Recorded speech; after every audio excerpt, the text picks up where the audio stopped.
అపూర్వ Chintamani episode 4 కాని కావలసిన సమాధానం చెప్పిన వారులేరు. ఎవరు బట్టినా ఆ ప్రశ్నలేవియూ మేము వినలేదు. మాకు తెలియవు. అయినా అంకా కట్టుదిట్టములు చేయబడిన సన్యాసి ప్రశ్నలు మాకు మాత్రమెట్లు తెలియగల వన్నారు. ఇది ఇటులుండగ చింతామణి సన్యాసి తనకు ప్రశ్నలు చెప్పి వల్లించు మనిన మొదటి రోజులలో నామె మరచిపోకుండుటకుగాను వానినొక మొగలిరేకుమీద వ్రాసుకొని బట్టిపెట్టింది. కొంతకాలానికి మొగలిరేకు మాటే చింతామణికి గురుతులేదు. అది చింతామణి నెచ్చెలియైన మంజుల చేతికి దొరికినందున భద్రం చేసింది. ఆమెకొకనాటి కలలో కాళికాదేవి కనబడి, అమ్మాయి, నీకు నీ రాజకుటుంబమీద గల గౌరవాభిమానాలు చెప్పుకొనదగినాయి. నీ స్నేహితురాలు చింతామణికి నీ వలన కొంతమేలు జరగవలసియున్నది. వేదిక క్రిందగ బల్ల కూర్పు నడుగున మెట్లున్నవి. అదొక చీకటి గది. దాని వెనుక ద్వారమున్నది. తలుపు తెరిచితే సరస్సు. రేపు సాయంత్రం నీవచ్చటకు పొమ్ము. ఈ మందిరం గోడనంటియున్న శిలమీద కూర్చుండి యుండువానిని నీవు పోల్చు కొనగలవు. నీవు దాచియుంచిన మొగలిరేకు నతిరహస్యముగా నా యువకుని కందజేయము. మీకు విజయం తప్పక కలుగుతుందని చెప్పి మాయమైంది. మంజుల మనసారా కలలో కనబడిన దేవి మాటలు నమ్మింది. సాయం సమయం వేళ సరస్సు తీరాన చల్లగాలికే జనం చేరుకుంటున్నారు. సుధాకరుడు గూడా అక్కడకు వచ్చి కూర్చున్నాడు. కొందరు యువకులు స్నానాలకు సరస్సులో దిగి ఈతలు కొడుతున్నారు. వారి ఎందొకడు ప్రమాదానికి గురియే నీటిలో మునిగిపోవడం చూచి, అయ్యో, పాపం అతడు చావసిద్ధంగా ఉన్నాడన్నవారే కాని మిక్కిలి లోతుగల నీటిలో దిగడాని ఎవరునూ సాహసించలేదు. అది చూచిన సుధాకరుడు వెనుక ముందు లాలోచింపకుండగనే సరస్సులోనికి దుమికి ఈతతో పోయి ప్రమాది స్థితిలోనున్న యువకుని రక్షించాడు. ఆయనకు దగ్గరతో కనిపించింది చెట్టు ఎండ. సుధాకరుడు తనచే కాపాడబడిన వానిని చెట్టుబండమీద విశ్రాంతి తీసుకోన నియమించి, తానా భవనపు గోడవైపు దృష్టి సారించి మనసునుదేనో యాలోచించుచు కూర్చున్నాడు.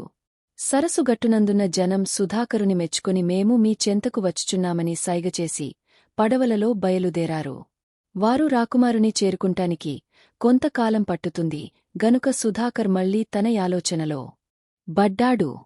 ఇంతలో ఎదురుగా నున్న ద్వారం తెరుపబడింది. లోపల నుండి బయటకు వచ్చి చిరునవ్వుతో తన్ను సమీపించుచున్న మంజులను చూచిన రాజబంధువు మనసులో రకరకాల యూహలు తరంగాలుగా రాసాగినాయి. ఎవరు? అన్నాడు సుధాకర్. నీకు దగ్గరదాననే నస్నది మంజుల చనువు కల్పించుకుంటూ దగ్గరకే వచ్చావు కానివివరాలు తెలియాలిగా. తెలియజెప్పడానికే వచ్చాను రాజకుమారా. నీ పేరు సుధాకర్. వజ్రపురాధీశ్వరులవారి కుమారులు. మా మహారాజుగారికి ప్రియబంధువులు. చింతామణి ఎడుగబోయే ప్రశ్నలేమిటో తెలిసికొనడానికి ఆలోచించుచున్నారు. చాలా పెద్ద పని పెట్టుకున్నారు కూడాను. ఏమిటలాగా చూస్తున్నారు? ఇదంతా నాకెలాగ తెలియననేగదా. చెప్తాను వినండి. నేను ధీమంత మహారాజావారి అంతఃపుర పరిచారికను. నా పేరు మంజుల. మిమ్ము నేను పోల్చుకున్నాను. రాజావారు చింతామణికి తోడుగా నన్నిక్కడ నుండ నియమించారు. రాత్రి నా కలలో కాళికాదేవి కనుపించి మీకీ మొగలిరేకు నందించమని చెప్పింది. సన్యాసి యడిగే ప్రశ్నలిందు వ్రాయబడినోయ్. కార్యసాధనలో భగవంతుడు నీకు సాయపడతాడు. నీకు జయం కాగలదు అంటూ మొగలిరేకు నాతని చేతికందించింది. సుధాకర్ మహానందంతో పొంగిపోయాడు. మంచిది మంజులా. నీవు చేసిన ఈ మేలు నేనెన్నటికీ మరచిపోను. నీకు నీ రాజకుటుంబమీదున్న భక్తి విశ్వాసాలు చెప్పుకోదగినవి. మీ స్నేహితురాలు చింతామణి నీకు బ్రతికినంతకాలం రుణపడియుంటుంది. నీవు చెప్పినట్లు నేను కార్యం సాధించుతాను. అనుచు అక్కడ బయలుదేరిన పడవలోని వారిటే వచ్చుచున్నారు. వారికంట పడకుండా నీవు వెంటనే ఇక్కడ నుండి తప్పుకో మంజులా. మరచిపోకుండా మా చింతామణితో మీ బావ తొందరలో ప్రశ్నలకు సమాధానం సంపాదించుకుని వస్తానన్నాడని చెప్పి యామె నూరటబుచ్చు మన్నాడు. మంజుల సంతోషంతో మరలిపోయింది. సుధాకరుని మనసులో ఇంతకు ముందున్నది సన్యాసి అడిగించే ప్రశ్నలేమైయుంటాయి యనేదొకటే ఆలోచన. దైవ సహాయంతో ప్రశ్నలకు సమాధానాలేమీ ఎవరినడగాలి యనే యాలోచనలు పెరిగిపోతున్నాయి. అయినా సుధాకరుడు వెనుకాడేరకం కాదు. సహనంతో సాహసంతో కార్యసాఫల్యానికి విరామంలేని శ్రమచేయడానికి అలవాటు పడిన మనిషి. దేవాలయానికి పోయి మనసారా నమస్కరించాడు.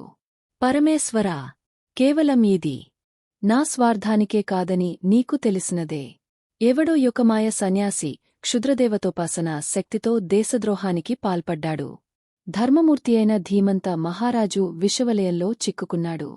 మా అన్నగారేగాక ఇంకా ఎందరెందరో రాజకుమారులు ఈ మహాదారుణ మారణారంగంలో బలియైపోనున్నారు. ఈ ఘోరాన్ని మీరు సహింపరాదు. ఆ గుప్తయోగి ప్రశ్నలకు సమాధానం చెప్పగల శక్తి నాకు ప్రసాదించు. నా వలన ఈ దొంగ భైరాగి గుట్టు బట్టబేలు కావాలి. దేశం రక్షింపబడాలి. ఇందుకు నేను నిమత్తమాత్రుడనే. నాకు ముందు దారి చూపేవాడివి, విజయం కలిగించే వాడివి కూడా నీవే అని ప్రార్థించాడు. మంచి సుముహూర్తాన మామ ధీమంత మహారాజావారి ఆశీస్సులు పొంది బయలుదేరాడు. ఆనాడు వైశాఖ శుద్ధ విదియ, సోమవారం, నెలపొడుపయింది. సుధాకరుడా రాతంత్ర విసుగు విరామం లేకుండా, చెట్టు పుట్టలనకుండా, రాయిరప్పలు చూడకుండా ప్రయాణం చేసి ఒక ఎడారిలో ప్రవేశించాడు. తానింతవరకు కొన్ని వందల యోజనాల దూరం ప్రయాణం చేశాడు. అక్కడ నుండి దారి మూడు వైపులా చీలియున్నందున ఎటు పోవలియునో తెలియలేదు. అడుగుదామన్నా చెప్పడానికి నరసంచారం కనపడడంలేదు. అంతలో నవ్వు వచ్చి నవ్వుకున్నాడు. ఓను నాకెవరైనా కనపడ్డారే అనుకుందాం. నీవెక్కడను పోవడానికి దారి కావాలి అని వారడిగితే నేనెక్కడకు వెళ్ళుచున్నానని చెప్పగలను అని అనుకున్నాడు. నిజమే, నేనిప్పుడెక్కడకు పోవుచున్నాను? ఏ ఊరు పోవాలి? ఎవరిని కలవాలి? ఏమి చేయాలి అని ఆలోచించుచుండగవానికి రాజకుమారా అనే పిలుపు వినవచ్చినది. ఈ ఎడారిలో నన్ను పిలిచే వారెవరని సుధాకరుడు నలువైపులు తిరిగి చూచాడు. మళ్ళీ వానికి, సుధాకరా, నిన్నే పిల్చుచున్నాను, నా దగ్గరకు రమ్ము అనే మాటలు వినబడినాయి. అతడు పరిశీలనగా చూచాడు. ఆయనకు ప్రక్కగా నొక ముని తన్ను సమీపించి, భయపడకు చిరంజీవి, నీవీ తూర్పుదిక్కుననున్న మార్గమున 10 యోజనముల దూరము పొమ్ము. అక్కడ తలక్రిందులుగా తపస్సు చేయుచున్న మునివలన నీకు మేలు జరుగుతుందని చెప్పి వెళ్ళిపోయాడు. సుధాకరుడా పరిచయం కలిగిన బాటసారిని ఏవేవో అడగాలనుకున్నాడు.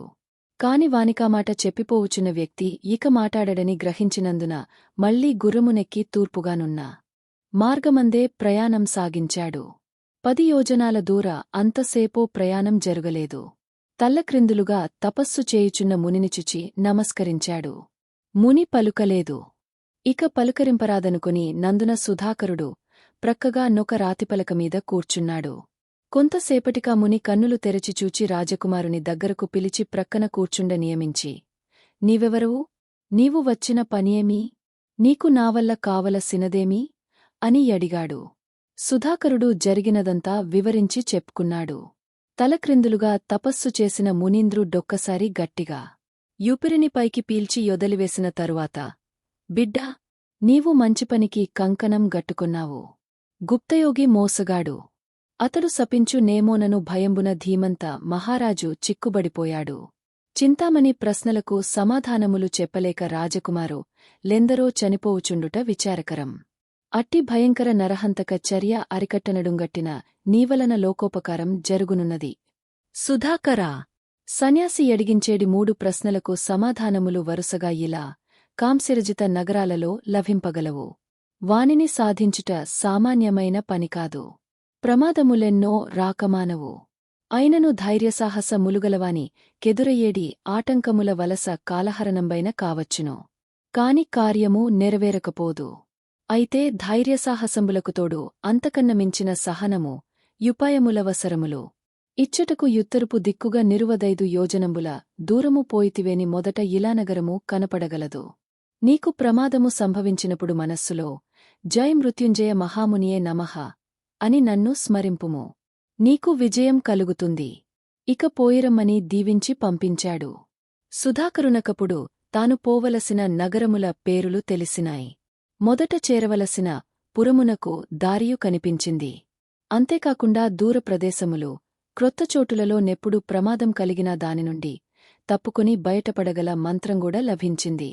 రెట్టించిన ఉత్సాహంతో చివాలున లేచి మునీంద్రునకు నమస్కాకంచేసి ప్రక్కనున్న కొలనులో స్నానంచేసి చెట్ల కాయలు కోసుకొని తిన్న తరువాత మళ్లీ ప్రయాణం సాగించి ముందుకు దూసుకపోయాడు.